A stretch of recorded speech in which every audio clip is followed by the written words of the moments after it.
Olá, tudo bem? Nesse vídeo eu vou mostrar como são realizados experimentos que buscam descobrir quais são os parâmetros cinéticos de reações de fotocatálise heterogênea. Para isso eu vou utilizar esse sistema microreacional utilizado aqui na universidade para experimentos em escala laboratorial. É um reator fotocatalítico para reações em fase gasosa. Ele é alimentado com um cilindro contendo uma mistura padrão primário de um poluente. É utilizado também um outro cilindro contendo ar sintético. Estes dois cilindros fornecem gás para o sistema. Aqui tem o poluente em uma concentração fixa, o outro tem apenas ar sintético. Assim, é possível obter-se diferentes valores de concentração juntando esses dois gases, ou seja, misturando uma corrente de gás contendo o padrão e a outra contendo o ar sintético. E assim, ajustando as válvulas, regulando a vazão de entrada de cada uma, eu obtenho uma concentração inicial que vai para o reator. Também podem ser alterados outros parâmetros, como por exemplo, a quantidade de umidade, que é muito importante. O teor de umidade em reações de fotocatálise é extremamente importante ser estudado. Assim, é utilizado uma coluna de umidificação para umidificar o gás que vai para o reator.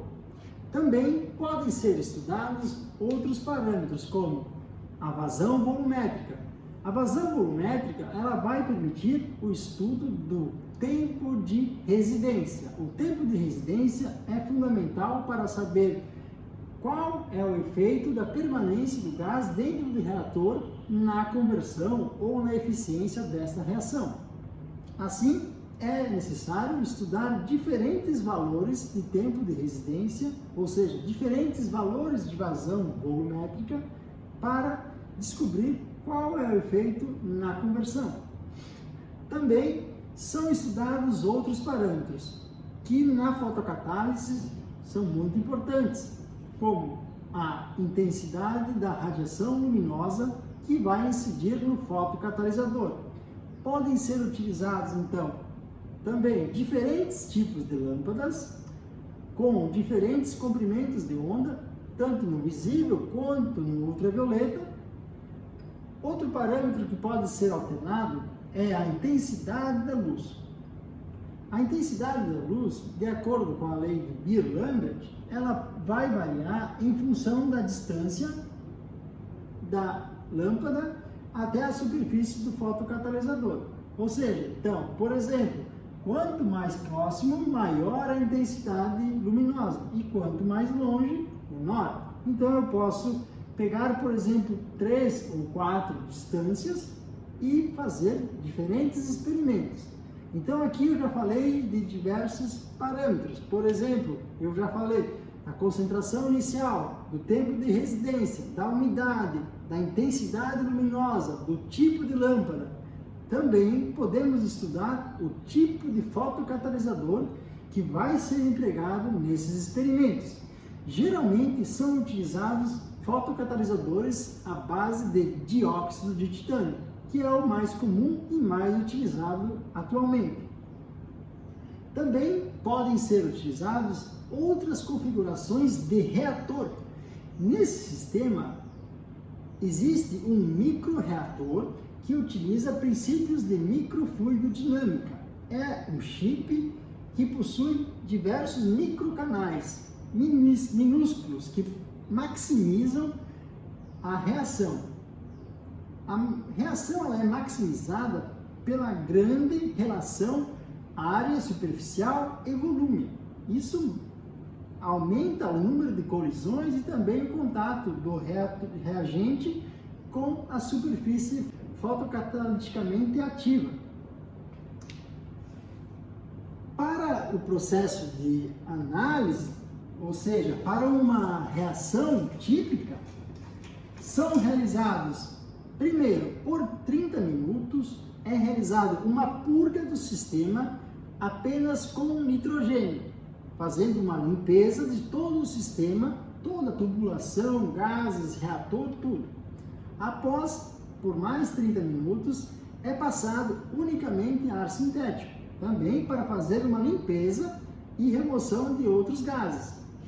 Só por fim, com a luz desligada, né, a luz é o que vai dar início à reação, é acionado as duas válvulas que vão alimentar o sistema com o poluente, que vai estar já numa concentração definida que eu escolhi anteriormente. Então, digamos que a concentração que eu quero na entrada seja de 1000 ppm. Eu vou ajustar as válvulas para que chegue uma concentração de 1000 ppm. E também será realizado amostras na entrada do reator.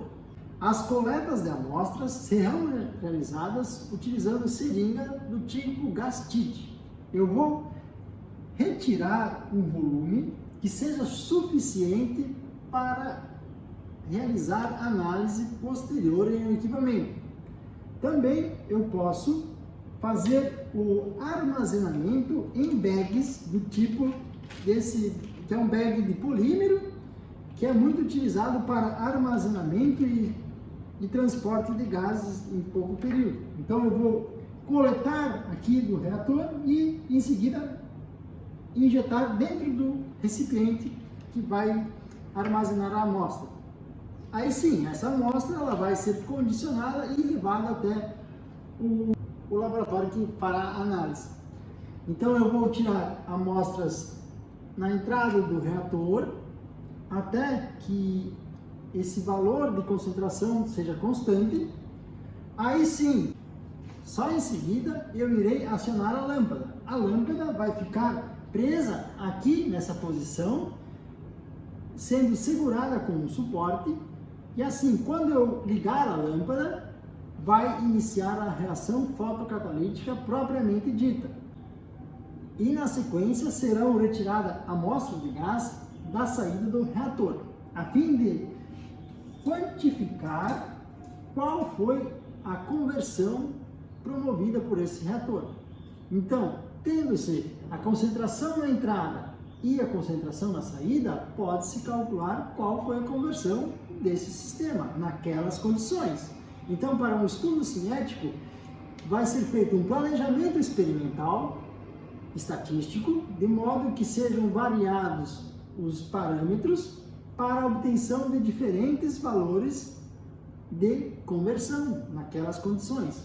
E só em seguida, esses dados serão então utilizados para o estudo e obtenção de curvas e dados e das constantes cinéticas propriamente ditas, né? Então esse é um sistema padrão utilizado para reações de fotocatálise em escala laboratorial.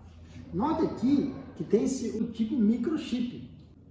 Ao final, todos os dados obtidos nos experimentos serão computados e utilizados para a obtenção dos valores das constantes cinéticas que serão utilizadas para estudos de otimização e melhoria de processos e desenvolvimento de equipamentos também. Com relação ao tipo de fotocatalisador, podem-se utilizar diferentes modelos e combinações, buscando sempre a eficiência de cada uma e com a sua objetividade.